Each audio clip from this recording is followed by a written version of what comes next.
27 বছর বয়সে যখন হন্যে হয়ে ব্যাংকে চাকরি খুঁজছেন, তখন আপনারই বয়সী কেউ একজন সেই ব্যাংকেরই ম্যানেজার হয়ে বসে আছেন। আপনার কেরিয়ার যখন শুরুই হয়নি, তখন কেউ কেউ নিজের টাকায় কেনা দামি গাড়ি হাঁকিয়ে আপনার সামনে দিয়েই চলে যাচ্ছে।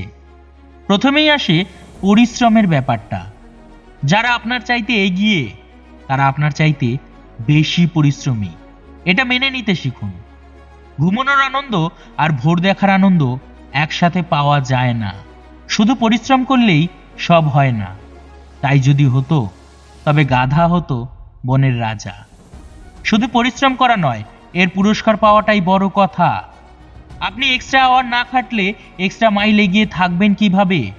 সবার দিনই তো 24 ঘন্টায়। আমার বন্ধুকে দেখেছি, অন্যরা যখন ঘুমিয়ে থাকে তখন সে রাত জেগে আউটসোর্সিং করে। ও রাত জাগার সুবিধা তো পাবেই।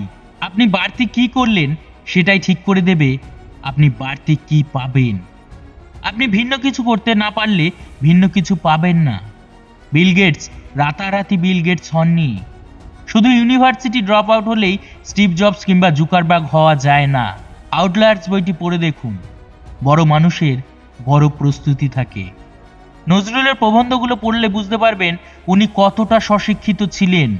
শুধু রুটির দোকানে চাকরিতেই নজরুল হওয়া যায় না, কিংবা স্কুল কলেজে না গেলেই রবীন্দ্রনাথ হয়ে যাওয়া যাবে না।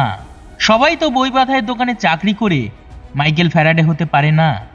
বেশিরভাগই তো সারা জীবন বই বাঁধাই করেই কাটিয়ে দেয়। স্টুডেন্ট লাইফে কে কি বলল সেটা নিয়ে মাথা ঘামাবেন না। যে ছেলেটা প্রোগ্রামিং করতেই পারতো না, সে এখন একটা সফটওয়্যার ফার্মের মালিক।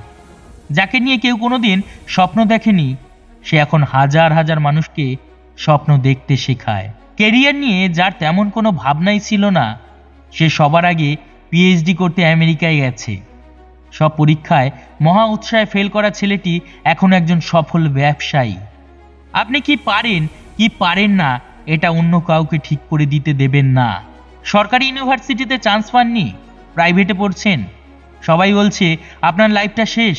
আমি বলছি, আরে আপনার লাইফটা এখনো শুরুই হয়নি। আপনি কত দূর যাবেন এটা ঠিক করে দেওয়ার অন্যরা কে? লাইফটা কি ওদের নাকি? আপনাকে ডাক্তার ইঞ্জিনিয়ার হতেই হবে কেন? যেখানেই পড়াশোনা করেন না কেন, আপনার এগিয়ে যাওয়া নির্ভর করে আপনার নিজের ওপর। শুধু ও সিট সরি বেবি চ্যাটিং ডেটিং দিয়ে জীবন চলবে না।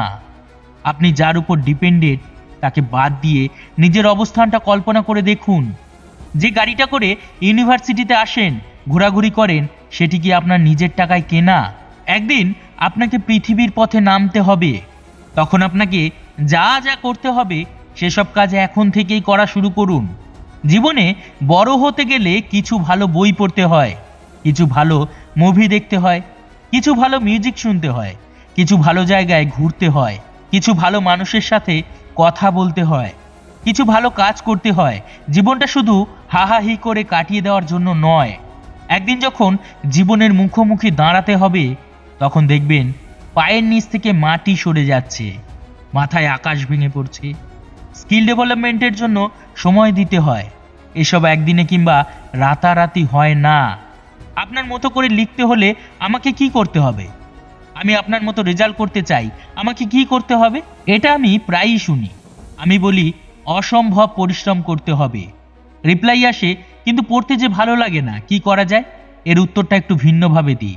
আপনি যখন স্কুল কলেজে পড়তেন, তখন যে সময় আপনার ফার্স্ট বয় বন্ধুটি পড়ার টেবিলে মুখ থুবড়ে পড়ে থাকতো, সে সময় আপনি তাকে দেখে হাসতেন। এখন সময় এসেছে আপনি পড়ার টেবিলে বসে থাকবেন। জীবনটাকে যে সময় চাবুক মারতে হয়, সে সময় জীবনটাকে উপভোগ করলেন।